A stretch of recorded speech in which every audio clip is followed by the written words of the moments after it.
I can't see why he would go out of it. If he wanted to just go to a Comic-Con, there are plenty of Comic-Cons in the Northeast that he could go to at any given time. We should have a GMR con. I'll come dressed as Mark Brady. It'll start small, like the first Phoenix ComiCon. What they had, like 400 people? Yeah. Boom, start small. Like Sheldon Con. Exactly. We could probably put that together. Start small, like the podcast, you know. You've seen how Tucson Comic Con has grown over the last couple of years. I remember showing up at that one last fall and thinking, wow, there's a lot of people here. Yeah, there were a lot of people there. We'll have better recording equipment this year for that. Remember those guitars? They had the Marvel guitars. Oh, that's right. Those were kick-ass. Now, did I show you this map here? No. That is how far it is from the hotel to the comedy club where the Jay and Silent Bob podcast are. That's like a block and a half. I'd like to do more wandering this year if I could. There's so many to choose from. So there's so much to choose from. Really, I don't think I could even do the whole floor in 3 days. You said you guys zigzagged it and did it in like a couple hours, but... Well, yeah, we weren't really stopping and looking. We were just kind of like looking and walking. Just to say we did it all real quick. Yeah.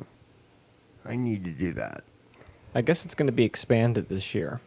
Everything's supposed to be expanded. They just need more space. Several more of the hotels have sold out. That's insane. I'm going to start, I think, hating Comic-Con. There'll be too many people. I'll be like, fuck, this is awful. I can't move. I'll have to get one of those little carts or some shit.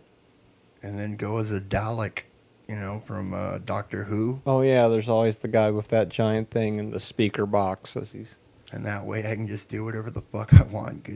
Nobody will fuck with me, and I'll feel like I'm in a protected box, and I'm okay. And everyone will think it's a remote control device, right? And they'll get the hell out of my way. Hyatt sold out. Sheraton sold out. Renaissance sold out. Westin sold out. Palomar sold out. Hilton sold out. You got to stay at either the Holiday Inn or the Radisson. I don't recall all of those hotels being sold out this early in years past. Oh, yeah, Adam West is going to be there. Yeah, and Pretty Burt cool. Ward and Julie Newmar. Robin and Catwoman. Wow. Well, I did read that the original Batman TV show is finally coming to DVD. Oh, yeah. So that's probably what they're hyping. I heard about that on I Sell Comics. Didn't have a lot of legal wrangling until it finally got the rights cleared. Well, I think they had to, like... It gives me hope that Fantastic Four will come out. With all the different people. You know, there were so many stars in that show. So many different estates they had to clear it with. That's right. They didn't have DVD deals in the 60s. So that shit's... Yeah. I enjoyed that shit when I was a kid. Oh, I watched the shit out of that. That's what I thought Batman was. Yeah. I didn't know he was a ninja badass. I think that's why my favorite Batman Detective. movie is the Batman and Robin one, the Clooney one. I bet you're one of the very few people who actually say that. Well, because I like the Or corny, believe that. I like the corny, funny Batman because that's what I'm used to from that TV show when I was a little kid. You know, Dark Knight is interesting and all, but I'm like, it's too moody, it's too emo. I like the pow, all that goofy shit. It doesn't take itself too seriously.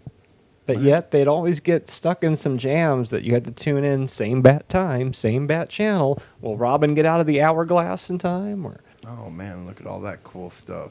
oh, yeah, that's just random. So let me talk about wrestling here. So Hugh Jackman was on Raw last week promoting X-Men, Rise of the Phoenix or whatever it was. Oh, Days of Future Days Past? of Future Past, okay. I'm not sure if the Phoenix is in it. I think the Phoenix is in it. I think it's that storyline. Something like that. I never actually... Okay. Anyway, so he's on the show, and then Damien Sandow comes out dressed as Magneto, and I'm not sure, but it kind of looked like he was wearing maybe a Magneto hoodie, like the kind that they have at HeroStuff.com, where the shirt that I'm wearing was purchased. Oh, okay. You know what I'm talking about. Yeah. So it's a pretty cheesy outfit and had a zipper straight down the front. So I'm thinking that's what it was. But it was pretty cool. He comes out there and they do this super cheesy shit where he pretends he's Magneto, and then Hugh Jackman's like, oh, the microphone's getting sucked towards the... And then he's like, no, it isn't, and then hits him with the microphone. I'm like, what a dick Hugh Jackman is. You dick. Anyway, it was pretty fucking corny and stupid. And every time a celebrity's on wrestling, they really fucking... Usually the celebrity gets over on the wrestler, which doesn't seem like it would happen in real life. It seems like a real wrestler would be able just to take an actor down to the ground in a minute. Wrestling is a lot cornier these days, and I'm not going to know a big wrestling tirade. Yeah, not until we watch the Scooby movie. Oh yeah, but we're going to watch maybe do a review. Yeah, I noticed some of the podcasts were doing look like intensive reviews of Scooby. So I listened to one of them. It sounds like it's worth checking out. And you said there's a Flintstone one coming? They're planning a Flintstones one as well. Well, you might as well. You're already connected with Hanna-Barbera. Take it as far as it can go. Maybe they'll throw Batman in there, because Scooby and Batman were together that one time. I'm willing to bet that this WrestleMania mystery one sells a lot. It's a mystery? Probably sells a lot better than the past, let's say, 3 or 4 Scooby-Doo movies. Oh, I'm sure. They put it's out. Marketing. I think they put out a new Scooby-Doo movie every year. Remember when that first new Scooby movie came out around 98, 97? What, the live action? No, one? Zombie Island. Oh, Zombie Island. And it was like, wait a minute, what? New Scooby? And it was just so awful. Yeah. And then they started cranking them out. But, not like Scooby-Doo and the Boob Brothers was some fucking masterpiece, or the Ghoul School. Yeah, they had some bad. This one, I think, is... Even A Pup Named Scooby-Doo was dreadful. But I always liked the old school ones, and I even enjoyed the 13 Ghosts of Scooby-Doo. 13 Ghosts was good because it had Vincent Price in it. Yeah, that was... And Riff Raff. Riff Raff. Not from Rocky Horror, but... He was causing trouble, that kid. He was a con artist. Was that his name? Well, anyways, they drove around in a red van in that one, I remember. We're probably totally wrong, dude. Fucking Riff Raff. It sounds right. Sounds right. But it also sounds like that was the name of a dog. Well, I know that's the henchman on Rocky Horror, so... whatever. Jim Jam? So, what was his Flim Flam. Flim Flam. There we go. We got to the bottom of it, folks. Mystery solved. Chalk it up in the books. We figured it out. And get back in the mystery machine and just drive off to the next town. Bye, guys. Thanks for helping us. How do they have money? Oh, well, this goes right back to that alien rant. That they're all aliens, the Scooby Well, they gang. have money because, what's her name? It was Shaggy's van. Remember, Shaggy was independently wealthy? Maybe they're getting paid to solve these crimes. No, remember Shaggy was like... They're the original CSI. Scooby-Doo. CSI Scooby-Doo. Remember his they haven't done family that had yet. That mansion and all yeah, that that's shit? right. It was always his van. And Daphne probably had some cash. She was a spoiled kid. They were all rich kids. Now, the live-action Scooby movies, those were interesting. They were written by the guy who's making Guardian of the Galaxy now. I haven't seen the But I last remember one. when he wrote Toxic Avenger Part 4. So, yes, somebody who had trauma beginnings ended up writing Scooby-Doo live-action movies. And it makes sense, because how else do you get the scene where they throw Scrappy out because he was peeing on everybody in the van? We would have had a field day with that in the alley. Oh, Scrappy was awful. And Kevin always said, without Scrappy, it's crappy. So he really defended Scrappy. Yeah, I think he was just screwing with us. He might have been.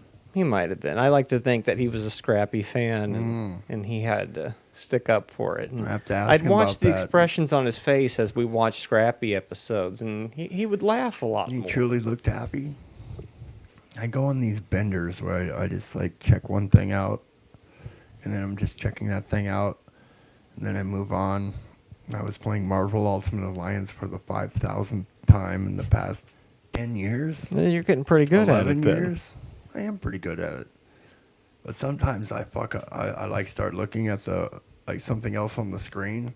That's Like- what gets you every time. Like That's how my I was messing up stats, on Rock you know Band. what I mean? I'd I'm look- looking at my stats instead of my. I'd look to see if I'd gotten 5 stars, and whoops. Yep.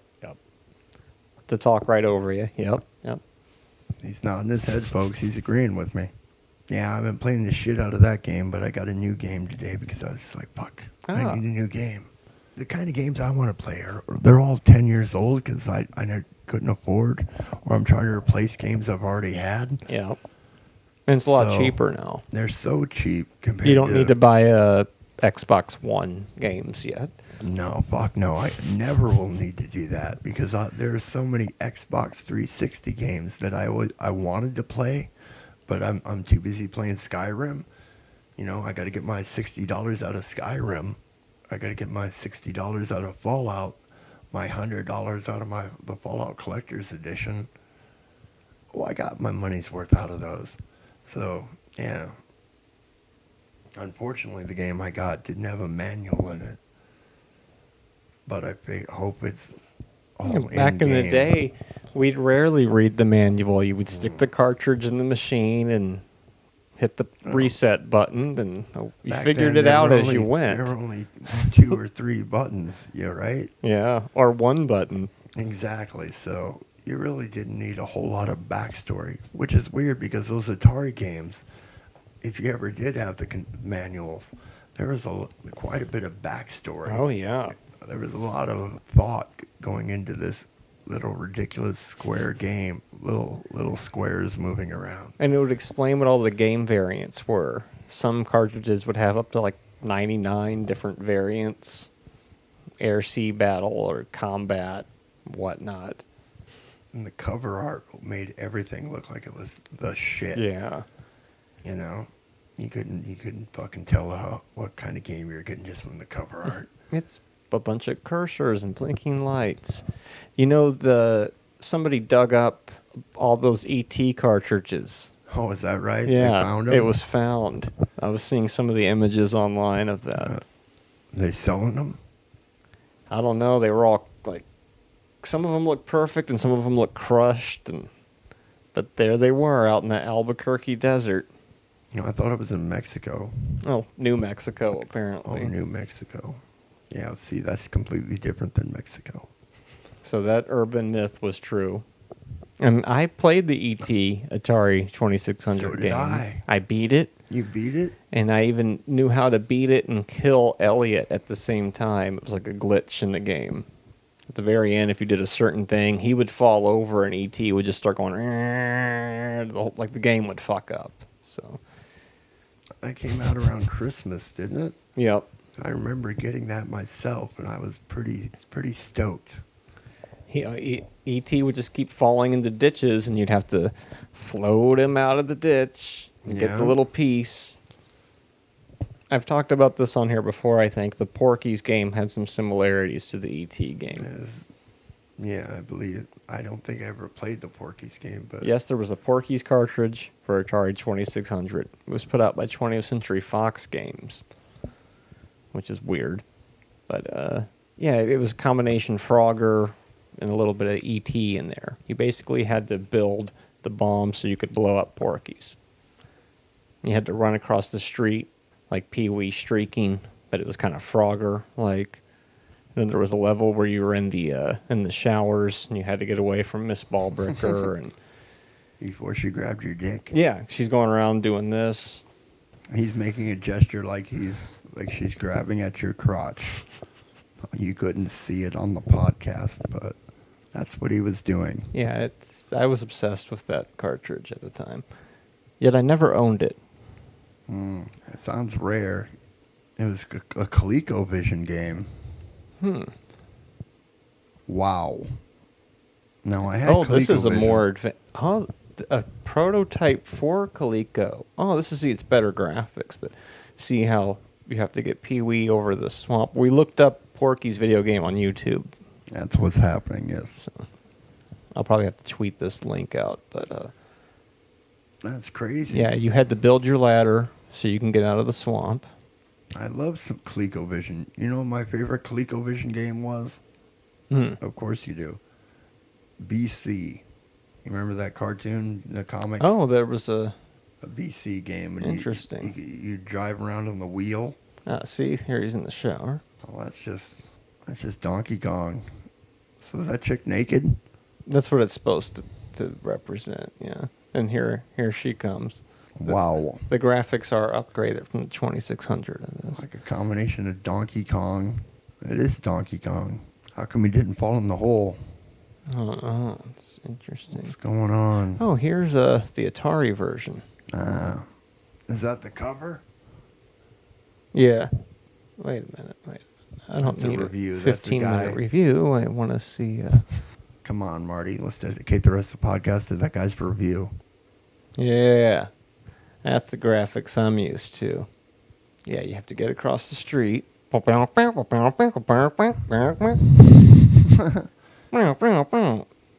of what it would sound like.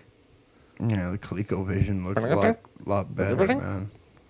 That is pretty cool the way he just flings himself up there like that.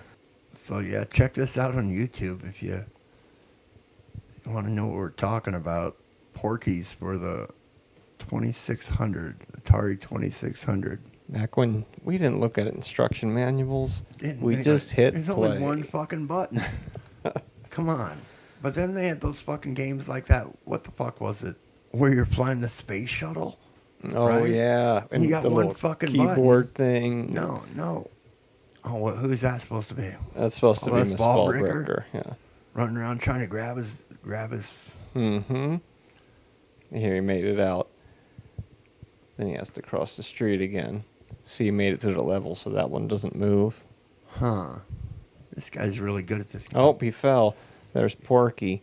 And see, you don't want to fall into him because you'll lose your life essence points there. Fucking Go back Porky. up. And you have to knock all these pieces down the hole here. So the score is going down the whole time. Oh, see, he fell again. Wacky. Just ease it in, and then escape. If you could have, would you have gotten this game? Oh, yeah, I loved this. You played it? Oh, yeah. Who had it? One of my friends had it, and I would play it all the time when I was at their house. They were totally sick of it. And, of course, that's all I wanted to do was play it because I didn't have it. Like, why don't you want to come outside and play? You just want to come over here and play video You games. don't even really like me. You just want to play my fucking game. It's like, no, I like you fine, but I don't have this at home. I haven't gotten sick of it yet. If your mom would I want you to play me doubles, you right? know. Ooh, now he made it to the grid here. Wow. And if you can make it past Porky on that grid, then you can blow it up, I think.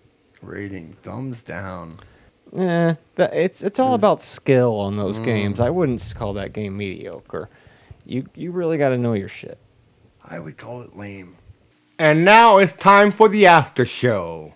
And we're back. Well, by today's standards, it could be lame, and even then, a lot of people thought Atari 2600 sucked. But I just was so glad to have a video game system in my house that I didn't have to go and put quarters into. I didn't care what it was. Quarters were a big deal back then. Oh, yeah. I got next. Slap that quarter up on the machine.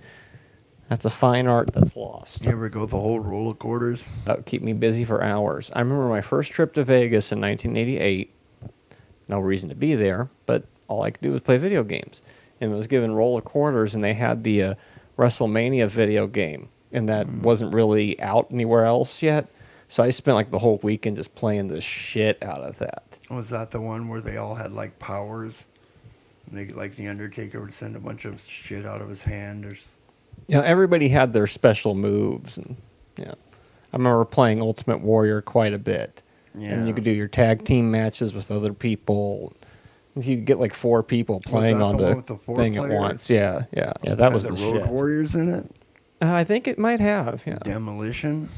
Definitely had Demolition. it had Honky Tonk Man. I Honky remember Tonk playing. $1 Million Man was also on there. Hell yeah. Oh yeah, I spent probably several rolls of quarters on that. I would play other games, but I really got into that one. That was a good game. Yeah, it was solid. You know, That was like X-Men, the 4-player X-Men game. or like Simpsons or Ninja Turtles. The same graphics setup, the whole thing. You know what I mean? Yeah. You know exactly what I mean. He's nodding his head. If you put He's enough saying money in yes. there, you can beat it. Yeah. I love those kind of games. Quick, give me a quarter. Need a quarter. Hurry up. I need to continue. Don't hit that button. It makes the fucking number go down faster. God damn it. I gotta start over, and then by then you'd be like, fuck it. I could do a whole podcast about games like that. Oh, we could. That's coming up in the future, folks. Yeah, next week. Check that one out. GMR. No after show this week. Oh, this was the after Oh, show. this is the after show. No, after the after show. Let's do a quick after show after the show. And now the after show. Hey. Hey, we're back, That was and we'll see you weird. next time. GMR. Da-na-na, GMR. Da-na-na, GMR. Yeah. What am I doing? Trying to do the theme song. Let's hear how the professionals do it. GMR. GMR. GMR. GMR. GMR. GMR. GMR. Wow.